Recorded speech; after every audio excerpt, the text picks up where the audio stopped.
जय जगन्नाथ। हेलो बच्चा party, welcome back to my YouTube channel SRD physics. आज का वीडियो में हम डिस्कस करेंगे centripetal force and tangential force and उसके रिगार्डिंग कुछ न्यूमेरिकल्स भी देखेंगे। ठीक है, चलिए शुरू करते हैं। अगर कोई भी पार्टिकल सर्कुलर पाथ में मोशन कर रहा है, तो वो पार्टिकल के ऊपर दो फोर्स एक्ट कर रहा है। One force is towards centre, this is known as centripetal force, and another force is along the tangent, this is known as tangential force. Fc equal to centripetal force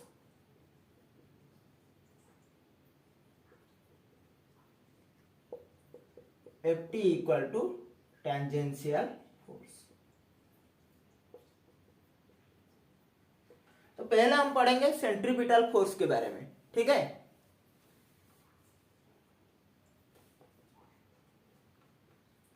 centripetal force, इसको हम Fc से denote करते हैं, Fc से।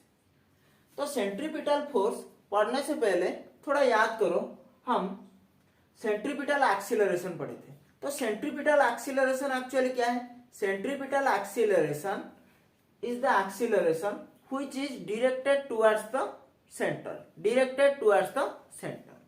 सो तो आपको पता है F equal to M A, so centripetal force कितना हो जाएगा? Fc इक्वल टू कितना हो जाएगा? Fc equal to msc। तो यहाँ देखो, ये मास स्केलर है और ये जो सेंट्रीपिटल एक्सीलरेशन है ये वेक्टर है। तो ये जो सेंट्रीपिटल फोर्स है वो भी वेक्टर होगा। एंड ये जो सेंट्रीपिटल फोर्स का डायरेक्शन किसके ऊपर डिपेंड करेगा? सेंट्रीपिटल एक्सीलरेशन के ऊपर, क्योंकि मास स्केलर है। तो सेंट्रीपिटल एक्सीलरेशन का डायरेक्शन किधर था? Towards the centre. So centripetal force is always directed towards centre. तो सेंट्रीपिटल फोर्स का भी डायरेक्शन कहां हो जाएगा? Towards the centre. This force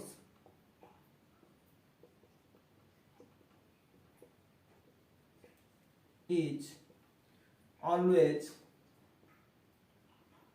directed towards center। And आपको पहले से पता है AC सेंट्रीपिटल एक्सीलरेशन का formula v square by R. नहीं तो और क्या लिख सकते हैं? v की जगह r ओमेगा सब्स्टिट्यूट कर देंगे, उसका स्क्वायर बाई r, तो कितना हो जाएगा? r omega square. ठीक है, Fc इक्वल टू क्या था? msc। तो m को m रहने देंगे, ac का फॉर्मूला कितना है? v square by R. फिर और भी क्या कर सकते हैं? m को m रहने देंगे, v ac की जगह क्या सब्स्टिट्यूट कर सकते हैं? r omega square. तो ये वाला फॉर्मूला आपको याद रखना है। Fc equal to msc equal to mv square by R equal to mr omega square. And ये जो सेंट्रीपिटल एक्सीलरेशन है ये क्यों होता है? Due to changing in the direction of velocity. So centripetal force is also responsible for changing in the direction of velocity. तो हम क्या लिखेंगे? This force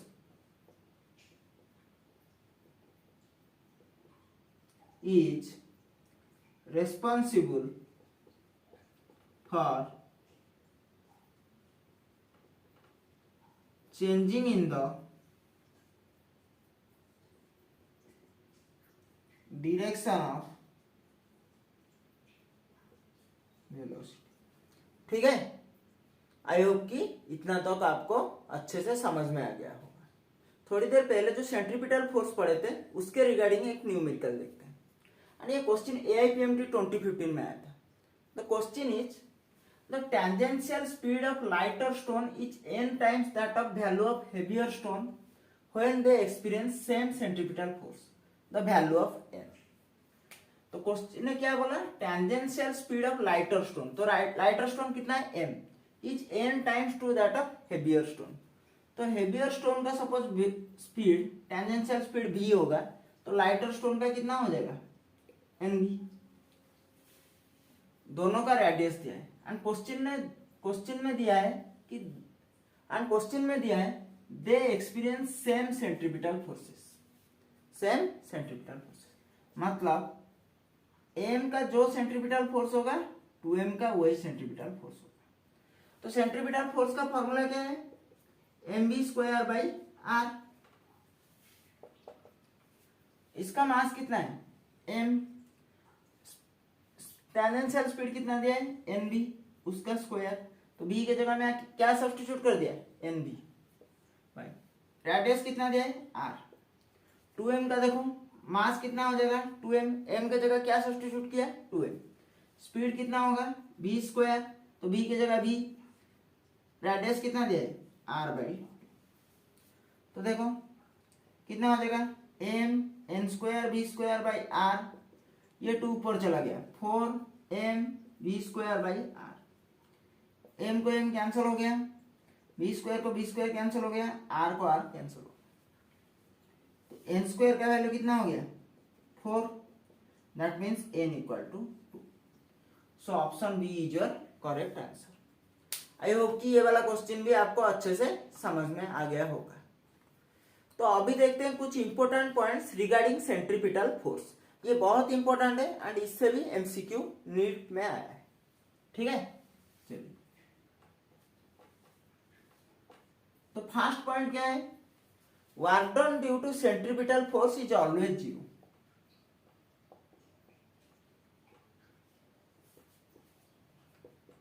work done due to centripetal force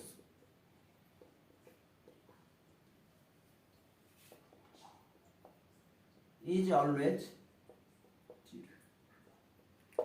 चलिए देखते हैं ये कैसे होता है। सपोज पार्टिकल यहाँ सर्कुलर पाथ में मूव कर रहा है, तो सेंट्रीपिटल फोर्स का डायरेक्शन किधर होगा टुवर्ड्स सेंटर, ये हो गया एफसी। तो यहाँ वेलोसिटी का डायरेक्शन किधर होगा, ये अलोंग द टेंजेंट। तो वेलोसिटी का डायरेक्शन अलोंग द टेंजेंट होगा, मतलब डिस्प्लेसमेंट भी अलोंग द टेंजेंट होगा, डिस्प्लेसमेंट भी अलोंग द टेंजेंट होगा। तो वर्क डन इक्वल टू कितना हो जाएगा FS cos theta, FS cos theta, ठीक है, एफएस कॉस थीटा। तो ये जो एफ एंड डिस्प्लेसमेंट के बीच में एंगल कितना है 90 डिग्री। तो यहाँ फोर्स क्या है एफ सी, एफ की जगह क्या लिखेंगे एफ सी, क्योंकि हम सेंट्रीपिटल फोर्स को यहाँ कंसीडर कर रहे हैं। एफ सी डिस्प्लेसमेंट क्या था एस कॉस, एंगल कितना था 90। So W equal to F S cos 90, cos 90 का वैल्यू कितना है 0, कॉस 90 का वैल्यू कितना है 0। सो कितना बन गया 0। तो इससे आपको क्या पता चल रहा है, work done due to centripetal force is always 0। Next point देखते हैं, change in kinetic energy equal to 0। कब, जब यूनिफॉर्म सर्कुलर मोशन करेगा, uniform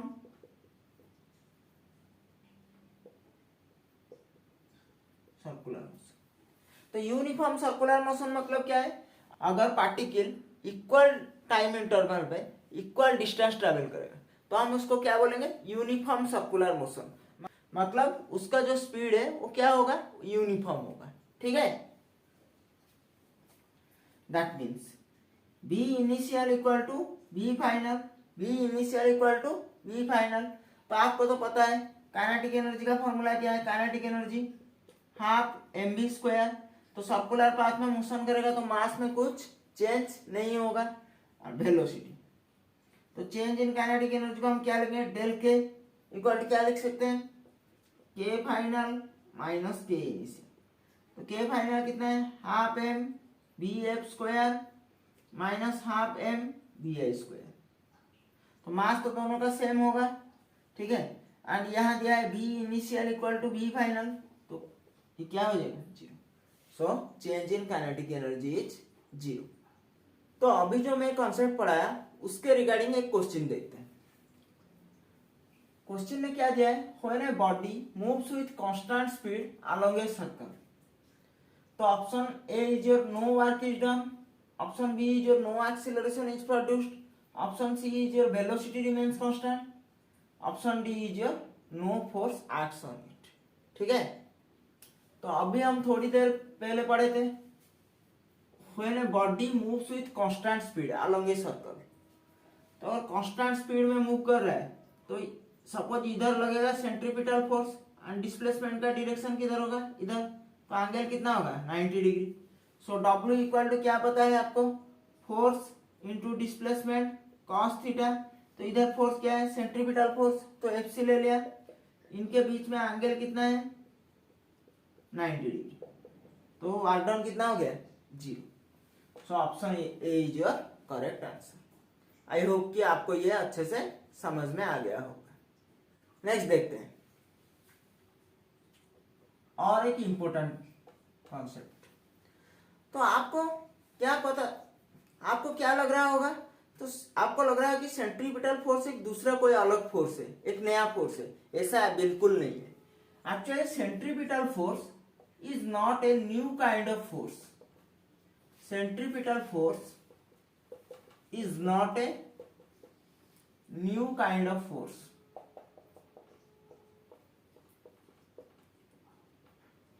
Such as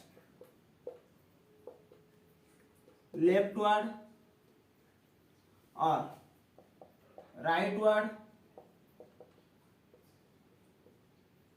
force.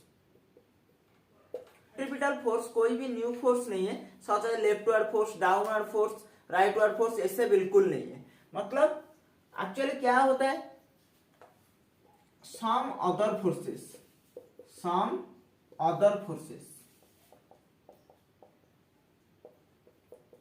act as centripetal force।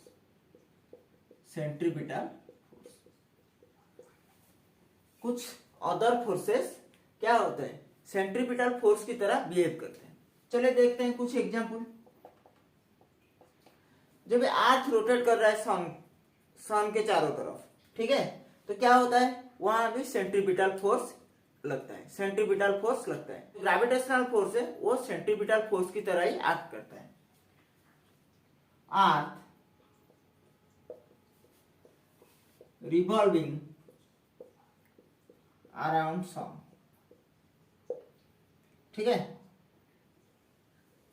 तो बीच में सपोज सन है, ये अर्थ है, ये जो भी सन के चारों तरफ अर्थ रिवॉल्व कर रहा है, तो यहाँ जो ग्रेविटेशनल फोर्स है वो सेंट्रीपिटल फोर्स की तरह ही बिहेव करते हैं। Next, in an atom electron is revolving around nucleus। जब इलेक्ट्रॉन रिवॉल्व करता है अराउंड न्यूक्लियस, सपोज ये बीच में न्यूक्लियस है, प्रोटॉन न्यूट्रॉन, एंड उसके चारों तरफ इलेक्ट्रॉन रिवॉल्व कर रहा है, तो इलेक्ट्रॉन एंड प्रोटॉन के बीच में जो इलेक्ट्रोस्टैटिक फोर्स है, इलेक्ट्रिक फोर्स है, यहाँ सेंट्रीपिटल फोर्स की तरह ही काम करता है। तो यहाँ जो सेंट्रीपिटल फोर्स है वो कैसे एक्ट कर रहा है, आज इलेक्ट्रोस्टैटिक फोर्सेस और इलेक्ट्रिक फोर्सेस। तो क्या हो जाएगा, के charge of electron and proton का भी चार्ज भी सेम होता है बाई आर स्क्वायर। ठीक है, आई होप कि ये वाला आपको समझ में आ गया। और एक एग्जांपल देखते हैं। जब पार्टिकल को आप क्या करते हैं, स्ट्रिंग के द्वारा टायर कर देते हैं, स्ट्रिंग से बांध देते हैं एंड ऐसे से रोटेट कराते हैं, तो वहां क्या होता है, सेंट्रीपिटल फोर्स क्या हो जाता है, tension act as a centripetal force. तो a stone is tied with a string and revolving and wheeled along a circle।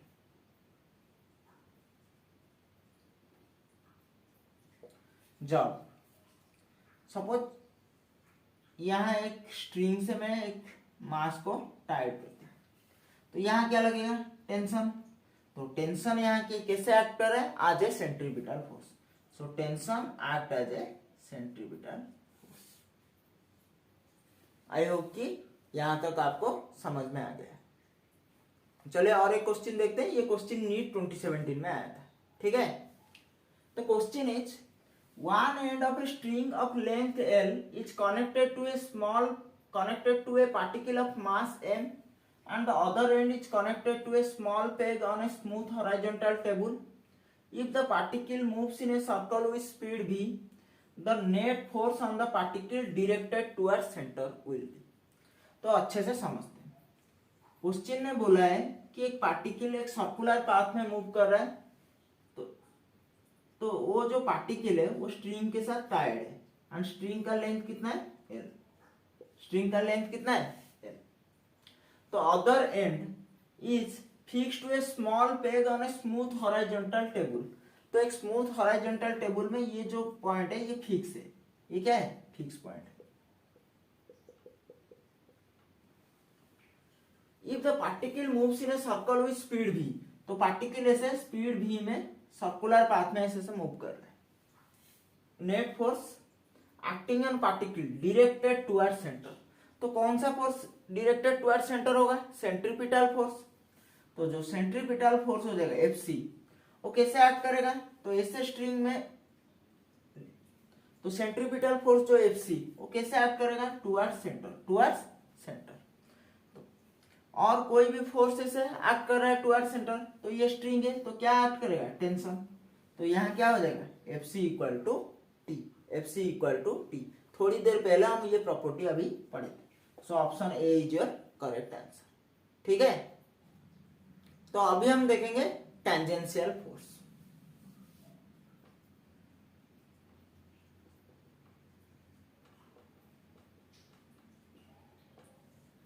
अगर कोई भी पार्टिकल सर्कुलर पाथ में मोशन कर रहा है, सर्कुलर पाथ में मोशन कर रहा है, तो वो पार्टिकल के ऊपर कितना फोर्स लगेगा, दो। एक is one is centripetal force and other is tangential force. तो अभी हम थोड़ी देर पहले सेंट्रीपिटल फोर्स के बारे में पढ़ चुके हैं। अभी हम डिस्कस करेंगे टेंजेंशियल फोर्स। तो टेंजेंशियल फोर्स का डायरेक्शन किधर होगा, अलोंग द टेंजेंट। तो हम क्या लिखेंगे, this force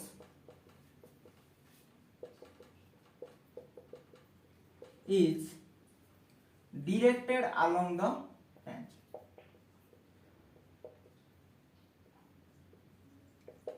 ठीक है, आपको पता है F इक्वल टू एम है, तो टेंजेंशियल फोर्स कितना हो जाएगा, tangential force equal to tangential force Ft equal to M A T. तो आपको पता है एटी जो टेंजेंशियल एक्सेलरेशन है, this is equal to DV by D T. क्या है, डीबी बाई डी टी। तो हम क्या लिख सकते हैं, M DV by D T, M DV by D T. तो ये डीबी बाई डी टी को और कैसे कन्वर्ट कर सकते हैं, D by D T of DS by D T, DS by D T. क्योंकि वेलोसिटी का फॉर्मूला क्या है, DS by D T. D क्या है, डीएस बाई डी टी। तो इसको कैसे लिखेंगे, D square S by D T square. तो यहां अभी क्या लिख सकते हैं, एम को एम रहने देंगे, तो डीबी बाई डी टी को क्या लिख सकते हैं हम लोग, D square S by D T square. तो M D square S by D T square. और क्या लिख सकते हैं, देखो डीबी बाई डी टी है, तो ये क्या करेंगे, डीएस को डिवाइड कर देंगे, डीएस को डिवाइड कर देंगे। तो डीएस को डिवाइड करेंगे तो और एक डीएस को मल्टीप्लाई करना पड़ेगा, तो कितना हो जाएगा, डीएस बाई डी टी। तो डीएस बाई डी टी कितना है, वेलोसिटी v, तो v into DV by DS. तो इसको क्या और क्या लिख सकते हैं, F T equal to M V DV by DS. क्योंकि डीबी बाई डी टी के जगह में क्या सब्स्टिट्यूट कर दिया, v into DV by DS. तो टोटल फॉर्मूला क्या हो गया, F T equal to M A T equal to M DV by D T equal to M D square S by D T square और एक M V DV by D S. सब formula important है, ठीक है। And और एक बार, जो भी टेंजेंशियल फोर्स होता है तो किसके वजह से होता है, टेंजेंशियल एक्सीलरेशन के वजह से। तो टेंजेंशियल एक्सीलरेशन का डायरेक्शन जिधर होगा, टेंजेंशियल फोर्स का डायरेक्शन उधर होगा, क्योंकि यहाँ मास क्या है, स्केलर है। टेंजेंशियल एक्सीलरेशन क्यों होता है, तो टेंजेंशियल एक्सीलरेशन किसके लिए रिस्पॉन्सिबल होता है, tangential acceleration actually is responsible for changing in the magnitude of velocity, changing in the magnitude of velocity, that means changing in the speed, changing in the speed, क्योंकि magnitude of velocity किसके साथ equal होता है, speed के साथ। सो tangential force किसके लिए responsible होगा, changing in magnitude of velocity, changing in magnitude of velocity और स्पीड। तो हम क्या लिखेंगे, this force is responsible for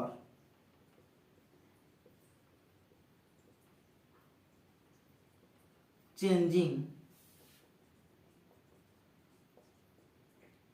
in the magnitude of velocity or speed, ठीक है। और एक बार, अभी हम थोड़ी देर पहले पढ़े थे work done due to centripetal force is zero, work done due to centripetal force is zero. Suppose centripetal force, particle जब यहाँ है, सेंट्रीपिटल फोर्स किधर लगेगा, टुवर्ड्स सेंटर, ये लगेगा। डिस्प्लेसमेंट का डायरेक्शन इधर होगा, तो इसके बीच में एंगल 90 हो जाएगा, तो work done due to centripetal force zero. तो पार्टिकल जब सर्कुलर पाथ में मोशन कर रहा है तो वर्क डन हो रहा है, तो वर्क डन कौन से फोर्स के वजह से हो रहा है, कोई तो फोर्स एक होगा, तो वो फोर्स किसके वजह से हो रहा है, टेंजेंशियल फोर्स के वजह से। किसके वजह से हो रहा है, टेंजेंशियल फोर्स के वजह से। तो हम यही लिख देंगे,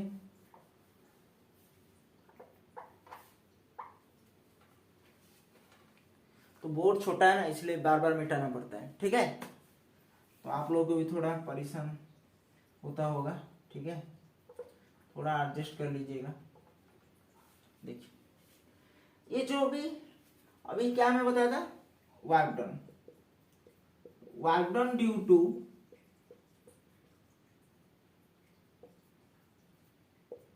एफसी जीरो है, work done due to FC zero है, मतलब work done due to centripetal force zero है।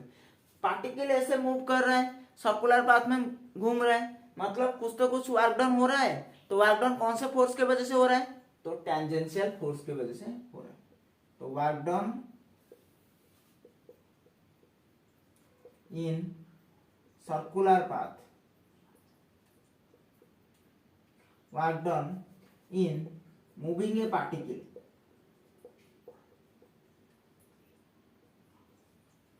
in circular path is due to tangential force, is due to tangential force और Ft। तो टेंजेंशियल फोर्स से, तो tangential force को किससे represent करते हैं, Ft से, ठीक है। आई होप कि यहाँ तक तो अच्छे से समझ में आ गया होगा। अगर कुछ भी डाउट होता है आप कमेंट सेक्शन में लिख सकते हैं, ठीक है, तो मैं आपका जवाब देने का कोशिश करूंगा। तो अभी हम थोड़ी देर पहले पढ़े थे सेंट्रीपिटल फोर्स। तो सेंट्रीपिटल फोर्स का फॉर्मूला क्या था, mv²/r, नहीं तो हम और क्या लिख सकते हैं, mr⍵²। और अगर टेंजेंशियल फोर्स, तो टेंजेंशियल फोर्स जो है ft इक्वल टू क्या है, m80, सॉरी m80, और क्या लिख सकते हैं, mdv/dt। और आप लिख सकते हैं, पर मैं इतना फॉर्मूला यूज नहीं करूंगा, ठीक है। तो एफ नेट कितना हो जाएगा, एफ नेट कितना हो जाएगा, थोड़ा सोचो। ये आपका क्या है, सेंट्रीपिटल फोर्स, ये क्या है, टेंजेंशियल फोर्स, टेंजेंशियल फोर्स। तो इनके बीच में एंगल कितना है, 90 डिग्री, एंड दोनों के दोनों फोर्स वेक्टर क्वांटिटी है।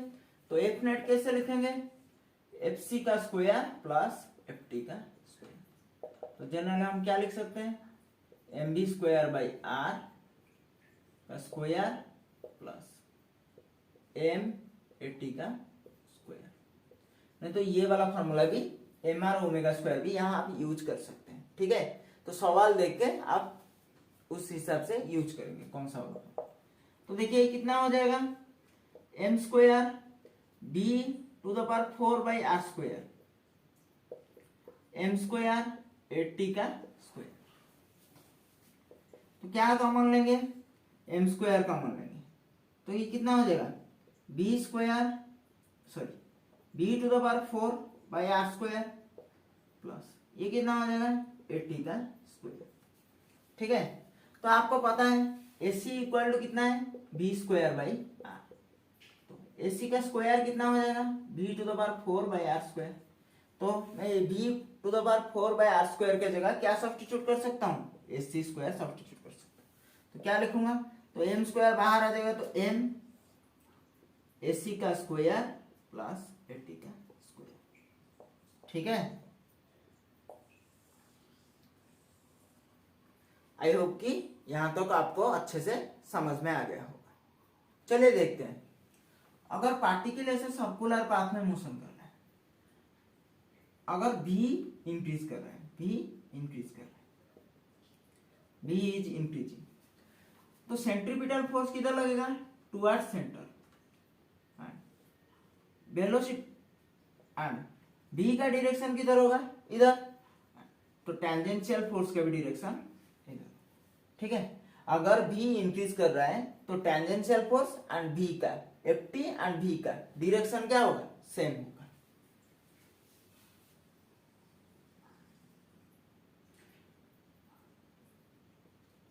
तो सेंट्रीपिटल फोर्स टुवर्ड्स सेंटर लगेगा, ये केस में क्या होगा, v डिक्रीज करेगा,